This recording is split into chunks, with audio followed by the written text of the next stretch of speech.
Loki Episode 3 brought us to a brand new time and planet in the MCU, but it also might have just brought the Infinity Stones back into play. Let it go, let it go. Beatty here with your Loki Episode 3 breakdown, spoiler-filled, so you've been warned.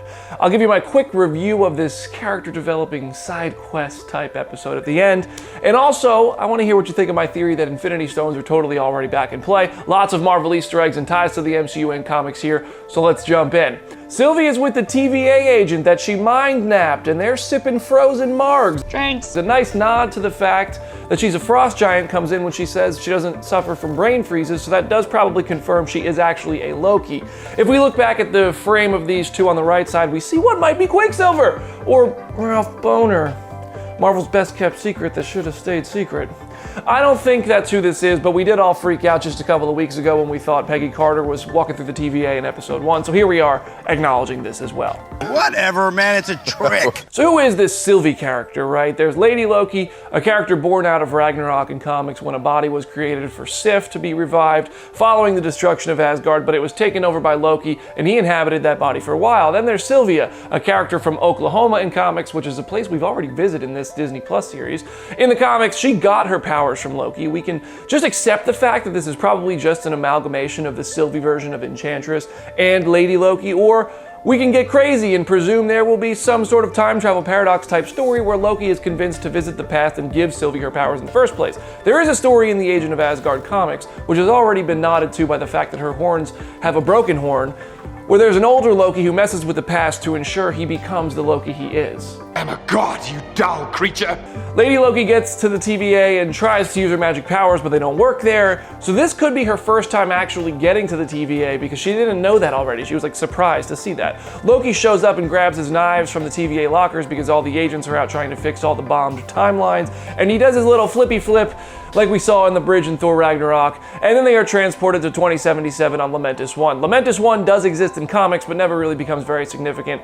Kind of like it won't here. It's about to be destroyed with a planet crashing into it, which gives me vibes of Thanos throwing a moon in Infinity War, but the two probably aren't related. You throw another moon at me, and I'm gonna lose it. They run into a woman who is riding out the apocalypse. She might look familiar because she's played by Cobra Kai's Susan Gallagher, aka Lynn on that show, and she goes all Cobra Kai on them with this shocker gun and yeets them from her door frame, but not before calling Loki the Devil. So, Mephisto confirmed. Loki and Sylvie have a conversation on the train, showing us they had drastically different upbringings. Loki says he's adopted, which is exactly what Thor said about him in the first Avengers movie. He's adopted.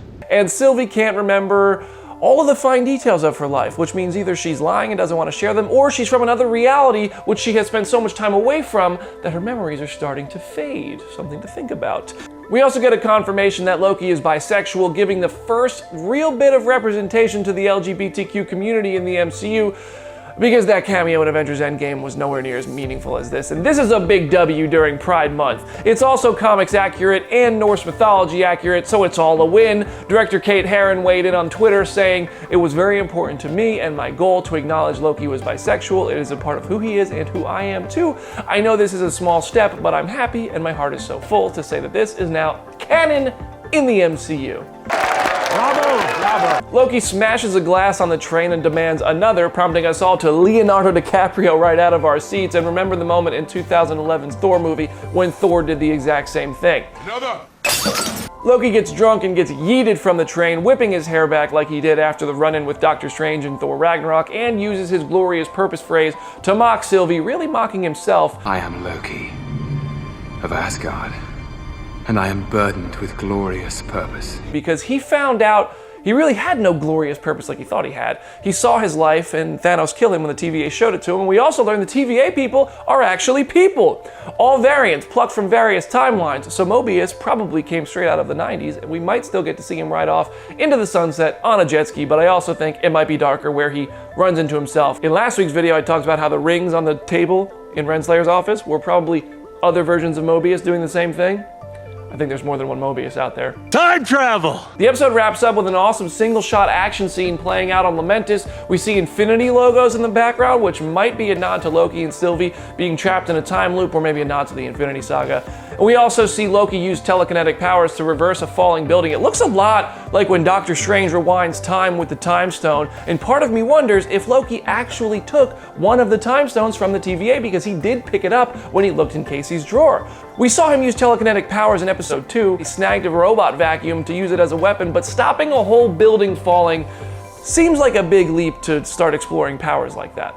Yeah, it's a bit much. The arc they were trying to get to is destroyed. They seemingly have no way out to end the episode, and next week we will probably see the shot of Loki and Sylvie sitting on a little rock bench, lamenting the apocalypse that we all saw in the trailers and thought was Black Widow for a second. It's not your fault. You didn't know what you were doing. Obviously, I don't think they'll die here, but I don't know how they'll get out if Loki didn't steal the Time Stone, and it wouldn't be the first time he stole an Infinity Stone. Remember when he took the Tesseract out of Odin's vault and then got killed by Thanos for it, and half of Asgard went with him, so he's pulled sneaky moves like this in the past. I'm a trickster. Yes, so mischievous. Overall, this episode really felt like a sharp diversion from a really momentous epic cliffhanger to end episode 2. It has satisfying moments, like the impressive continuous shot of action at the end, Loki being confirmed as a bisexual legend, and a cliffhanger on top of a cliffhanger. Please don't let Natasha Romanoff anywhere near this episode. That was terrible. The fact that Loki never so much as asked Sylvie why she's doing what she's doing kind of drove me crazy. I'm giving this episode maybe like a 6.2 out of 10. My least favorite of the 3 so far, but it clearly wasn't without its highlights. What Easter eggs and references did you catch in Loki episode 3? Drop your out of 10 rating in the comments to let us know you watched this video till the end, and hit me up on Instagram at BrandonDavisPD to talk more. Head over to Comicbook.com/Marvel for more updates. Subscribe to the Phase Zero podcast to talk MCU once a week, new episodes every Wednesday. I'm BD. I'll see you there.